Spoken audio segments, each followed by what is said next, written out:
Je trouve que c'est vraiment un grand manque de respect quand la personne souffre. Miranda Mallette est dégoûtée. En mai 2018, sa mère âgée de 93 ans s'est fait voler 17 comprimés d'hydromorphone, un dérivé de la morphine prescrit par son médecin, lors de son arrivée au centre d'hébergement de La Salle à Montréal. Moi, je m'en suis aperçue quand ma mère se plaignait qu'elle avait de grosses douleurs, de grandes douleurs à sa jambe, et on lui administrait 2 Tylenol. Les médicaments étaient pourtant gardés sous clé par les infirmières. Elle a porté plainte à l'établissement de même qu'à la police, mais les comprimés n'ont jamais été retrouvés. Au CIUS de l'Ouest de l'île de Montréal, on préfère ne pas nous accorder d'entrevue, mais dans un courriel qu'on nous a fait parvenir, on écrit qu'il y a eu 113 disparitions de médicaments de toutes sortes entre avril 2017 et mars 2018. Le CIUS de l'Est de l'île de Montréal nous révèle de son côté qu'entre 2016 et 2018, il y a eu 83 disparitions ou vols de narcotiques ou d'analgésiques, dont 54 dans les CHSLD et 29 dans les hôpitaux.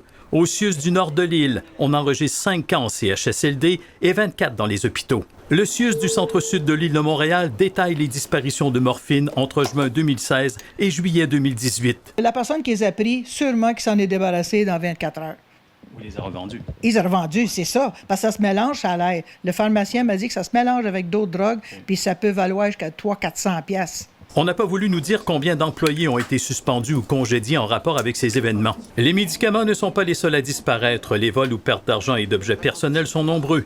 329 entre 2016 et 2018 au CIUS de l'ouest de l'île, 640 dans l'est de l'île, 130 dans le nord de l'île. Il faut que tu sois pourri pour voler quelqu'un d'aussi vulnérable parce que tu sais que tu le voles parce qu'il ne se défendra pas. Au CIUS du centre-sud, on rapporte officiellement une vingtaine de vols, dont 3 000 $ dans le portefeuille d'un patient d'un hôpital et, croyez-le ou non, un perroquet dans un CHSLD.